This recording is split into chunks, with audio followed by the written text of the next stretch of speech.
Alin nga ba sa dalawang vitamin C serum na to ang masasabi naming okay sa aming dalawang mag-ina? Yung anak ko pala ay lalaki at siya ay oily skin. Meron siyang pimples. Ako naman po ay babae at ako ay dry skin. Nagkaka-pimples lang ako kapag meron akong buwa ng daloy. Good morning muna pala. Kung kaya gumagamit ng vitamin C serum, kagaya namin mag-ina, at ito yung nasa cart nyo, ito, sabihin ko sa inyo, kung alin sa aming mag-ina, yung masasabi naming mas okay. Ito pala yung Belo Vitamin C Serum, at ito naman yung Dermo Republic. Presyo, muna tayo, bago ang packaging. Ang presyo ni Belo ay 440 pesos, samantalang si Dermo Republic ay 244 pesos. O, di ba? Kalahati agad. Yung masasave mo. Ang packaging, ayan, ilapit ko sa inyo. Si Belo, black and white, and then yung kanyang font ng Vitamin C Serum, Ultra Bright Complex ay kulay orange. At ito naman si Dermo Republic, black and white lang. At tingnan nyo yung pagkakaiba ng kanilang bote. Mabilog at medyo malaki, samantalang ito ay pahaba. Pero yung dami niya, parehas lang, 30 ml po sila. Parehas po silang dropper, parang tiki-tiki. Punta naman tayo sa amoy. Dito tayo kay Dermo Republic. Ang kanyang amoy, alam mo na vitamin C. Kasi amoy citrus siya. Ganun, para siya mga amoy ponkan, ganun, malapit. Kasi nga, vitamin C siya. And dito naman tayo kay Belo. Ang amoy naman nito, para lang siyang mga pangkaraniwang mga serum. Parang ganun lang na kung ayaw mo ng citrus fruit na amoy, ito yung pwede sa'yo. Ganun lang, parang napakamild lang ng kanyang amoy. Ay, consistency. Okay, ito, pakita ko sa inyo yung laman niya. Ito yung kay Dermo Republic, at ganito po yung itsura ng kanyang laman. Clear siya, at ayan o, pinapatak natin para makita nyo. At ito naman yung kay Belo. Dahil ubos na siya, kuhanin natin yung bago. Ito, ganito yung itsura ng kanyang laman. Kuha tayo. Ayan, kulay puti siya, tapos tingnan nyo. O, kuha tayo, paglapitin natin. Ito yung kay, wait ha, sayang yung baka tumulo. Ito yung kay Dermo Republic, at ito naman yung kay Belo. O, ayan. Ganyan yung itsura ng kanilang product. O, lapit ko pa para makita nyo. Ayan na, nakita nyo na yung presyo, yung amoy, yung packaging niya, yung consistency niya, nakita nyo na.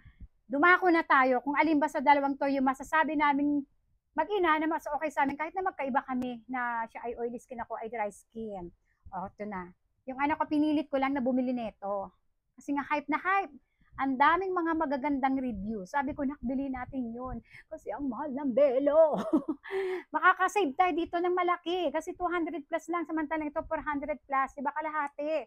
Ayaw ng anak ko kasi nga nahiyang na siya rito. As in yung kanyang pimples, talagang yung pagka-pimplesan, diba, maitim. May naiiwan siyang mga peklat na pinagpimplesan na maitim. Sabi ko, sige na nak, mali mo maano rin natin to. Ang ginawa ko, inubos nga muna namin to.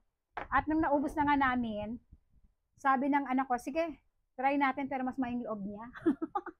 Since nagre-review naman kay nanay, sige, try natin kung ano yung mas okay sa ating balat. Bumili ako nito, at ayan na nga, eto na nga mga Mima. Unang gamit pa lang, inayawan na ng anak ko, kasi nga yung amoy niya matapang, amoy citrus fruit, tapos malagkit.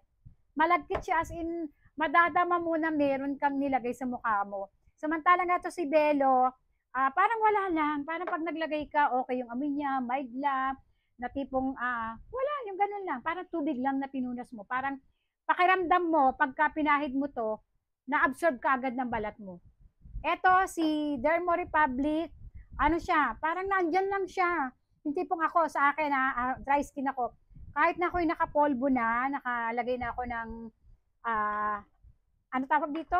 Sunscreen, parang feeling ko nandyan lang siya. Parang nandyan lang talaga siya. Tapos mabigat siya sa face, ganun. Kasi nga, malagkit siya. Magto 2 weeks na namin siyang ginagamit mag-ina at sinukuan na talaga ng anak ko. Kasi lalong dumami yung kanyang pimples or naglabasan talaga yung pimples niya. Ang dami talaga, ang dami niya. Sabi ko, puyat lang yan na. Huwag ka magpuyat kasi midterm nila.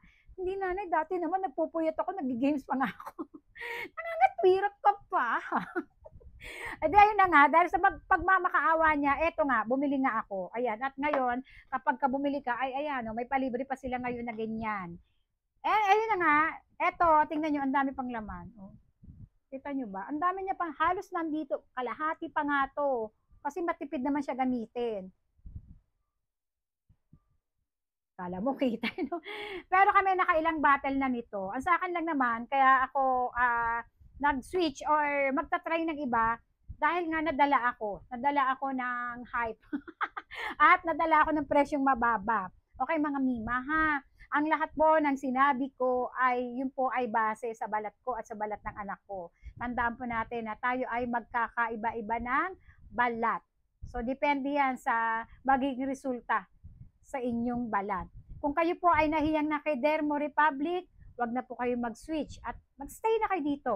Pero kung kayo ay medyo nagka-pimples, kagaya na sa anak ko, eto maganda talaga. Kasi, ano yung pimples ng ano ko dito, talagang, alam mo yun, parang mas madali niyang na ano, natutuyo, tapos yung mga mark, alam mo yung mark ng pimples na maitim kasi yung, ewan ko sa iba, pero yung sa anak ko kasi, pagka nagka-pimple siya, yung iiwan niyang peklat na bilog-bilog na maliliit, maitim siya. Pero pag ito ginagamit niya, nawawala yung itim niya. As in, talagang hindi mo na makikita na, oy, meron kang naging ano diyan, pimples diyan, hindi mo makikita.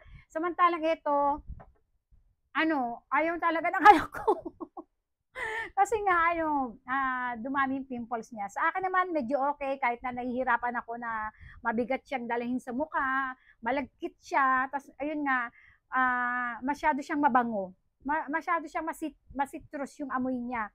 Para siyang oil, ganun. Para siyang oil na malagkit sa kamay. So, ang ginagawa ko pagkalagay ko sa mukha, ginaganyan ko sa braso ko yung mga natira sa kamay ko. Ginaganon ko sa leg ko. Tapos, mararamdaman mo na sa kamay mo pa rin, ugasan mo na lang yung kamay mo kasi malagkit siya. Unlike dito na parang pagkalagay mo, mga 5 minutes pa lang, feeling mo na absorb na agad siya ng mukha mo. Ganun. Yung feeling mo, okay na.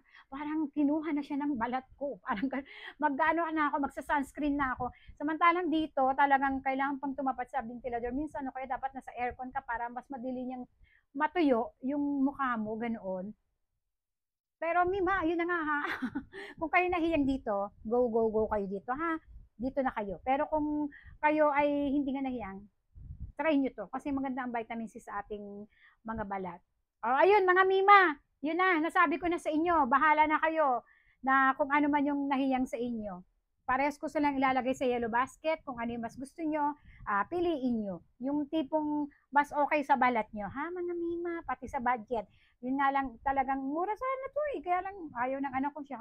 Nakita ko, yun na nga. Dito na lang kami. Dito na lang.